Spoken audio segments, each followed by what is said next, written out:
దసరా అంటే బొమ్మల కొలువులు, బతుకమ్మలు, రామ్లీల, దాండియా ఇవన్నీ గుర్తొస్తాయి. కానీ అసలు దసరా ఎందుకు జరుపుకుంటామో తెలుసా? ఒక రాక్షసుడి జన్మం నుంచి దుర్గాదేవి అవతారం వరకు ప్రతి ఒక్కరూ తెలుసుకోవాల్సిన అద్భుత కథ ఇది. రాక్షసుల రాజు ధనువుకి రంభుడు, కరంభుడు అనే ఇద్దరు కొడుకులు ఉండేవారు. వాళ్ళు రాక్షసులైనప్పటికీ వాళ్ళ స్వభావంలో మంచి గుణాలు కలిగిన వాళ్ళు. వాళ్ళకి సంతానం లేకపోవడంతో తపస్సు చేయాలని నిర్ణయించుకున్నారు. కరంభుడు పంచనాదం అనే మడుగులో నిలబడి ఒంటికాల మీద తపస్సు చేయడం మొదలుపెట్టాడు. రంభుడు అక్కడే దగ్గరలో ఉన్న సాలవృక్షం మీదకి ఎక్కి ధ్యానం చేస్తూ తపస్సులో మునిగిపోయాడు. వాళ్ళ తపస్సు చూసి ఇంద్రుడు భయపడ్డాడు. కరంభుడి తపస్సు ఆపాలని అనుకొని మొసలి రూపంలోకి మారి అతని పాదాల్ని పట్టుకుని నీటిలోకి లాగి చంపేశాడు. ఇది తెలిసి రంభుడు తీవ్రంగా బాధపడ్డాడు. అతని లోపల ఇంద్రుడిని చంపాలన్నంత కోపం వచ్చింది. కానీ తపస్సు చేస్తున్న వారికి కోపం పనికిరాదని తెలుసుకొని తన తలని ఖండించి అగ్నికి ఆహుతి ఇవ్వాలని నిర్ణయించుకున్నాడు. అప్పుడే అగ్నిదేవుడు ప్రత్యక్షమయ్యాడు. రంభాసుర, నీ సోదరుడు చనిపోయాడని నువ్వు నీ ప్రాణం తీసుకుంటే ఏం ప్రయోజనం అని అడిగాడు. దానికి రంభుడు, హుతవాహన, మేము ఇంద్ర పదవి కోసం తపస్సు చేయలేదు, సంతానం కోసం మాత్రమే తపస్సు చేశాం. అయినా నా సోదరుని చంపి ఇంద్రుడు పెద్ద తప్పు చేశాడు. అందుకే సర్వలోకాలకి అజేయుడు, కామరూపుడు, మహాపరాక్రమవంతుడు, త్రిలోక విజేత అయిన పుత్రుణ్ణి నాకు ఇప్పించు అని వరం కోరాడు. అగ్నిదేవుడు వరమిస్తూ, నీ మనసు ఎవరి మీదైతే ఆకర్షితమవుతుందో ఆమె గర్భంలో నీకు కావలసిన పుత్రుడు జన్మిస్తాడని అదృశ్యమైపోయాడు. రంభుడు ఇంటికి తిరిగి వస్తూ మార్గ మధ్యంలో ఒక గేదెను చూసి దానిపై మనసు పడతాడు. ఆ గేదెతో కలుస్తాడు. ఆ మహిషి గర్భవతి అవుతుంది. ఇలా సగం మనిషి, సగం దున్నపోతు రూపంలో ఉన్న మహిషాసురుడు జన్మిస్తాడు. దేవతలకి అసురులకి మధ్య యుద్ధం ఎప్పటి నుంచో ఉంది. అలాగే మహిషాసురుడు కూడా దేవతల్ని నాశనం చేయాలని నిర్ణయించుకున్నాడు. తానే ఈ లోకంలో గొప్పవాడవుదామని అనుకొని బ్రహ్మ కోసం ఘోర తపస్సు చేయడం మొదలుపెట్టాడు. బ్రహ్మ ప్రత్యక్షమై, మహిషాసుర, నీ తపస్సు చూసి మెచ్చాను, ఒక వరం కోరుకో అని అన్నాడు. దానికి మహిషాసురుడు, నాకు మరణమే లేకుండా వరం ఇవ్వమని కోరుకుంటాడు. బ్రహ్మ దానికి సమాధానంగా, ప్రతి ఒక్కరికి జన్మ మరణం అనేది సహజమని చెప్తాడు.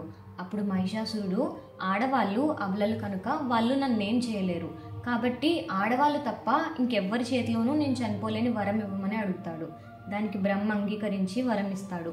మహిషాసురుడికి ఆ వరం దక్కగానే తన బలం ముందు లోకంలో ఏ శక్తి నిలబడలేదని అహంకారం తలకెక్కింది. స్త్రీ నన్నేం చేస్తుంది, ఒక ఆడది నా ముందు నిలబడగలదా అని నవ్వాడు. ఆ అహంకారమే అతని పతనానికి కారణం కాబోతుందని అతనికి తెలియదు. ఆ వరబలంతో మహిషాసురుడు చేసిన దారుణాలు అన్నీ ఇన్ని కాదు. స్వర్గలోకంపై దండెత్తి ఇంద్రుణ్ణి అతని సింహాసనం నుంచి తరిమేశాడు. దేవతల్ని వాళ్ళ లోకాల నుంచి వెళ్ళగొట్టాడు. భూమి మీద కూడా అదే అరాచకం. యజ్ఞాలు, యాగాలు ఆగిపోయాయి. మునులు, మానవులు అంతా మహిషాసురుడి సైన్యం చేతిలో నలిగిపోయారు. ముల్లోకాల్లో అంధకారం అలుముకుంది. సర్వత్రా భయం, ఆర్తనాదాలు. దేవతలు శక్తిహీనులై దిక్కుతోచక సృష్టికి మూలమైన త్రిమూర్తులు అంటే బ్రహ్మ, విష్ణు, మహేశ్వరుల దగ్గరికి వెళ్ళారు. తమకి జరిగిన అన్యాయాన్ని, వాళ్ళ పరాజయాన్ని కన్నీళ్లతో వివరించారు. మహిషాసురుడి అహంకారం, దేవతల ఆర్తనాదాలు విన్న త్రిమూర్తుల కళ్ళు కోపంతో ఎర్రబడ్డాయి. ఆ క్షణమే వారి ముగ్గురి నుంచి ఒక అద్భుతమైన శక్తి, అఖండమైన తేజస్సు ఆకాశం వైపు దూసుకెళ్ళింది. ఆ కాంతి నుంచి ఒక అద్భుతమైన రూపం ఉద్భవించింది. ఆమె దేదీప్యమానంగా వెలిగిపోతున్న దుర్గాదేవి. ఆమె శరీరం శివుడి తేజస్సుతో, చేతులు విష్ణు పరాక్రమంతో, ముఖం బ్రహ్మ జ్ఞానంతో రూపొందాయి. ప్రతి దేవతామూర్తి ఆమెకి తమ తమ ప్రత్యేక ఆయుధాలని ఇచ్చారు. శివుడు తన త్రిశూలాన్ని, విష్ణువు తన సుదర్శన చక్రాన్ని, వాయుదేవుడు ధనుస్సును, బాణాలని ఇచ్చాడు. ఇంద్రుడు తన వజ్రాయుధాన్ని ఇచ్చాడు. 18 చేతులతో, ఒక్కొక్క చేతిలో ఒక్కో దివ్యాస్త్రంతో ఆ మహిషాసుర మర్దిని యుద్ధానికి సిద్ధమైంది. ఆ రూపం చూడటానికి భయంకరంగా ఉన్న దేవతలకి, మనుషులకి ఆశని, ధైర్యాన్ని కలిగించింది.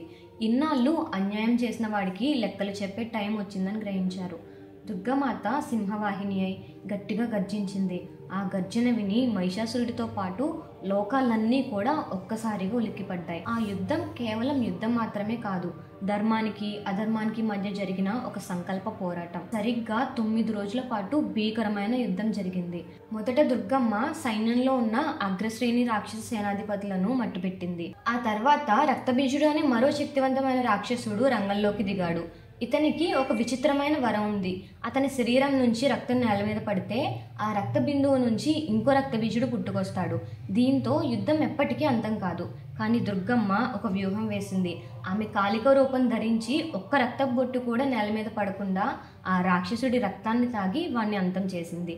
9 రోజుల పాటు తన అపారమైన శక్తితో దుర్గమ్మ మహిషాసురుడి సైన్యాన్ని, అతని అహంకారాన్ని చిన్నభిన్నం చేసింది. ప్రతిరోజు అమ్మవారు ఒక్కో శక్తి స్వరూపంగా, నవదుర్గలుగా ఒక్కో రాక్షసుడిని అంతం చేస్తూ వచ్చింది.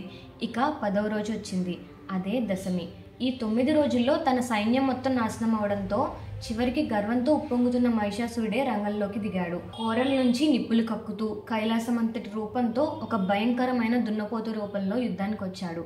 మహిషాసురుడు దుర్గమ్మపై అస్త్రాలను సంధించాడు, రాళ్ల వర్షం కురిపించాడు. కానీ దుర్గమ్మకి అదంతా చిన్న ఆటలా అనిపించింది. చివరికి ఆ రాక్షసుడిపై తన త్రిశూలాన్ని ప్రయోగించింది. వాడు వెంటనే దున్నపోతు రూపం నుంచి మానవ రూపంలోకి మారడానికి ప్రయత్నించాడు. కానీ ఆ అవకాశం ఇవ్వకుండా దుర్గమ్మ తన త్రిశూలాన్ని సరిగ్గా అతని గుండెల్లో నాటింది. ఆ 10 రోజులుగా లోకాల్ని పీడించిన అరాచకం ఒక్కసారిగా ఆగిపోయింది. మహిషాసురుడి గర్వం నేలపాలైంది, అధర్మం అంతరించిపోయింది. ఆ 10వ రోజు దుర్గమ్మ విజయం సాధించింది.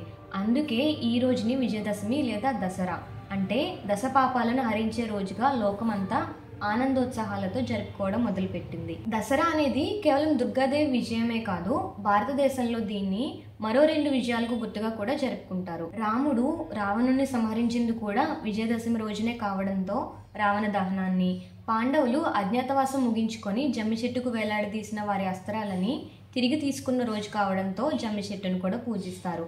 అందుకే దసరా రోజున మనం చేసే ఆయుధ పూజ వెనుక ఈ జమ్మి వృక్షం కథా నేపథ్యం కూడా ఉంటుంది. ఈ 3 కథలు చెప్పేది ఒక్కటే, ఎంత అన్యాయం జరిగినా, ఎన్ని కష్టాలు వచ్చినా చివరికి ధర్మమే గెలుస్తుంది. మనలో ఉన్న చెడుపై మంచిని గెలిపించే ఈ పండుగ అందరి జీవితాల్లో వెలుగులు నింపాలని కోరుకుంటూ అందరికీ విజయదశమి శుభాకాంక్షలు. మీకు కనుక కంటెంట్ నచ్చినట్టయితే వీడియోని లైక్ చేసి ఛానల్ని సబ్స్క్రైబ్ చేసుకోవడం మర్చిపోవద్దు. Thanks for watching.